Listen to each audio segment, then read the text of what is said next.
நம்ம ரிசல்ட்டை பொறுத்து நீங்கள் 720 மார்க் 720 எடுத்தீங்கன்னா உங்களுக்கு கவர்மெண்ட் சீட்டு கிடைச்சிரும்.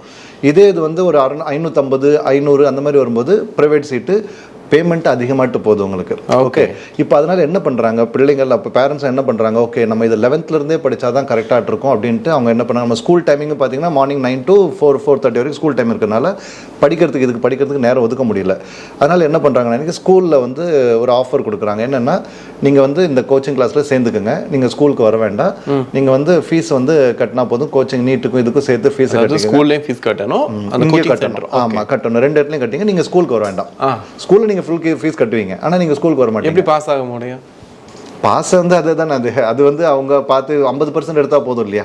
இப்போ நீங்கள் சொல்லிட்டீங்க, இப்போ நீங்கள் கோச்சிங் கிளாஸ்க்கு வரீங்கன்னு வச்சுங்களேன், நான் என்ன சொல்லுவேன் உங்ககிட்ட, இப்போ 12th போர்டு எக்ஸாமில் இம்பார்ட்டன்ட் இல்லைப்பா, நீ ஒரு 50% எடுத்தால் போதும், இந்த நீட் கோச்சிங் படித்தாலே அந்த கோச்சிங்லேயே எல்லா டாப்பிக்கும் ஒன்று தான், இதில் 50 மார்க் ஈஸியாக எடுத்துடலாம். 12 வருஷம் படிச்சதெல்லாம் ஒன்றுமே கிடையாது, அவ்வளோதான். அப்படி தான் போகுது. இப்போ நீங்கள் வந்து ஒரு 50 மார்க் எடுத்தால் நீங்கள் என்ன பண்ணிடலாம், 12th பொறுத்த வரைக்கும் அது போதும், உங்களுக்கு தான் பாஸ் பண்ணிடலாம். அது அந்த பர்சன்டேஜ் இருந்தாலே நீட் மார்க் வச்சு தான் உங்களுக்கு வந்து அடுத்த ஃபர்தர் ஸ்டடீஸை தவிர இது கிடையாது உங்களுக்கு.